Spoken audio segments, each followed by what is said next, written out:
Hi guys, Shiny Caterpie here, and I'm on Battlespot right now doing some special battles, which right now are the VGC 2016 rules. I just came back from Glasgow Regionals this morning, where I did pretty badly. I went 3 and 4, so unfortunately I didn't do well enough to get on stream, but it's been a learning experience and hopefully I'll be able to improve from there. So this is the team that I use: Mienshao, Klefki, Ferrothorn, Togekiss, Rayquaza, and my favourite Burb, Ho-Oh.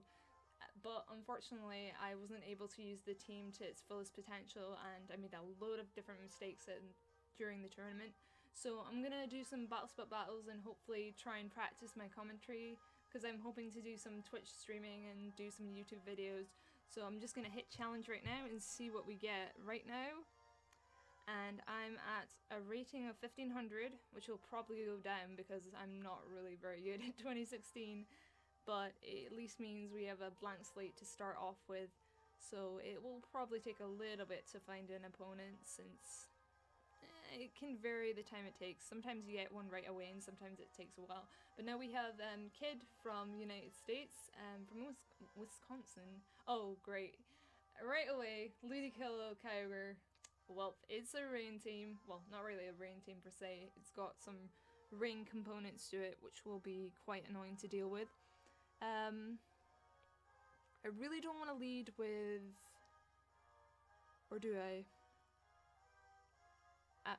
He's gonna have a fake outer first, but Mienshao is one of the fake outers that can't be fake outed. So I'm gonna lead with Mienshao and go from there. Rayquaza would be pretty good, because if it can protect and Mega Evolve, I should be able to outspeed most of the rest of his team. There's also that Aromatisse, which is probably Trick Room. I'm not sure if I want to bring Ferrothorn. I feel like I want to bring Ho-Oh here because Ludicolo could be annoying, and if I can get Ferrothorn outside of rain, I can probably snipe it if it's left out there. But do I want Togekiss or Klefki? I'm not sure how much I want to use Ferrothorn here. It does match up well against Kyogre, and it does well against Aromatisse as well, but Infernape might be annoying. But I feel like if I can get rid of Infernape, Ferrothorn would be quite good here. And I'm thinking I have all my Pokemon. So there we go. Right, so first VGC 2016 Battlespot battle. Let's see how tremendously I flubbed this one up. Alright. Here we go. So, we have Ludicolo and Kyogre. Wow, I wouldn't have expected that. And I have Rayquaza and my Mienshao. So because of Airlock activating, the rain will not take effect, so Ludicolo will not be faster than me this turn.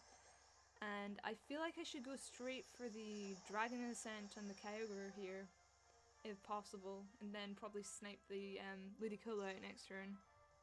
So Primordial Sea activates, but Airlock right now has a lock on it. And I'm gonna go straight for the fake out on the Ludicolo because rain is not up, so that will mean the Swift Swim won't be active for this turn, thanks to Airlock that I've already mentioned, but still. And Mienshao should be able to fake it out, and I'm not sure if Dragon Ascent will knock Kyogre out, but I feel like it can take me out with the Ice Beam if he goes for the Ice Beam right away. But I have a feeling he might go for the Protect and try and get in his... maybe not. I thought he might try and get Infernape in so he has the fake out pressure on me to move around, but not actually sure. We'll see what happens anyway. Mega Evolving Rayquaza, and there we go. So now Delta Stream takes effect over Primordial Sea. But unlike Airlock, it's not a passive ability, it's a kind of gets sandwiched on top of all the other ones. So we had Primordial Sea and Delta Stream goes on top of that, but something else can go on top of that, and when one leaves, the other doesn't come back. So it's like taking over the place of the other. I could go straight for the Dragon's Ascent on the Ludicolo to take it out, but I feel like I want to double into the Kyogre because I'm a little bit scared of what it could do. But Ludicolo could also go for the Ice Beam and take out my Rayquaza. Even with Delta Stream at -1, it would probably get the knockout. I'm thinking, what's he gonna switch into? Which is the big problem here. I also have Ludicolo, not Ludicolo, I also have Ferrothorn in the back for the Kyogre, so maybe I should Dragon Ascent the Ludicolo to get out of the way, assuming the Kyogre's gonna switch. I didn't have time to pick. And he did switch, so we'll see what move I got picked. I got picked, amazing. Oh, apparently it hit Dracometer. Well then. I guess that's a dead Infernape, and I should be able to survive the, well, after the high jump kick, assuming that it hits. So I should be able to survive the Ice Beam from Ludicolo because of Delta Stream, hopefully, in theory. So, now that I've gotten out the Infernape, that gets out a really big player in his team. It means that he can't take out my Ferrothorn very easily, and Ice Beam hits, but it shouldn't finish me off because of Delta Stream, which is quite nice. I feel like I want to Dragon Ascent the Ludicolo this turn though. I take that back, I want to Dragon Ascent that Rayquaza. But I'm probably not going to get to, so I'm going to go for the Dragon Ascent and the Ludicolo because I feel the Rayquaza kind of has to protect this turn, and if I can get the Ludicolo out, that would be really nice right now. Unless it's a strange set with Choice Scarf, which means it can outspeed me in normal form, but I have a feeling it's going to protect, and if not, I'll be able to get the knockoff onto the Rayquaza and get off whatever item it has. Extreme speed. Completely forgot about that, so that kind of snipes off my Rayquaza there. That's a bit unfortunate. It's got Life Orb, just the same as mine, so, you know, get rid of that. Don't really like that anyway. So with Scald, it could probably burn me, and it'll probably take me to low enough health that a extreme speed could take me out. So, what do I want to do here? I feel like Ferrothorn would be relatively safe here. I don't want to send out Ho-Oh though. I feel like Ho-Oh would pretty much get destroyed by Rayquaza at this point. And I feel like Ferrothorn would be a safe enough switch in that I can Gyro Ball. I don't think it has a fire attack. I mean, it possibly could, but I'm really risking it here. It's probably a bad move, but I'll see what happens. I mean, a lot of Rayquaza do have the extreme speed, the Dragon Ascent, and a fire move. They either have the fire move, the Dracometer, or the use Protect. Curses, foiled again. Wonder where the Ludicolo is going to direct its attack at though. High jump kick shouldn't knock it out, but it'll do it okay. It did knock it out, never mind. And Gyro Ball onto the Rayquaza into its Protect. So now we're just left with a Kyogre and a Rayquaza.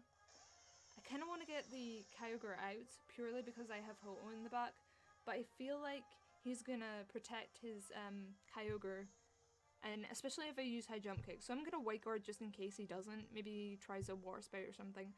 And I'm going to go straight for the Gyro Ball, and because the rain is up from Primordial Sea, if he did have a fire type attack, he's not going to be able to use it. So hopefully I'll be able to take out the Rayquaza this turn, and then next turn I should be able to survive whatever comes out and finish off the Primal Kyogre next turn.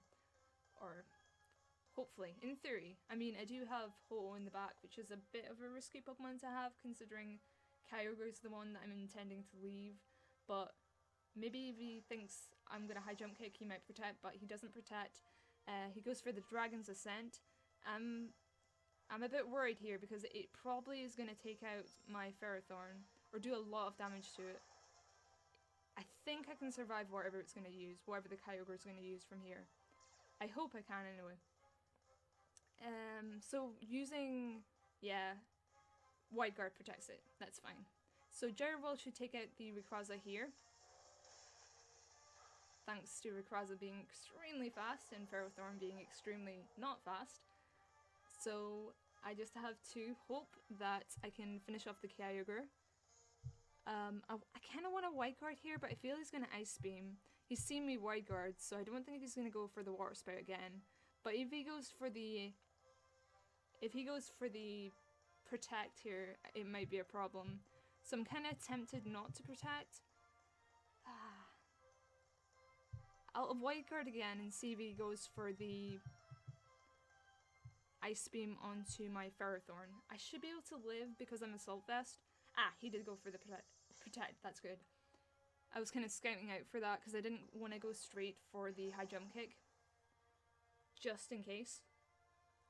So now I can probably go for the high jump kick or the wide guard. I feel as he has to Ice Beam my Ferrothorn at this point. So if I can get some damage onto the Kyogre with high jump kick, it'll put a bit of pressure off Ho-Oh if things go wrong. Even with Assault Vest, I'm kinda a bit shaky if I can survive, but we'll see. Here comes the Ice Beam onto Ferrothorn, and do we live? No problem, it's just a little Ice Beam from a Primal Kyogre.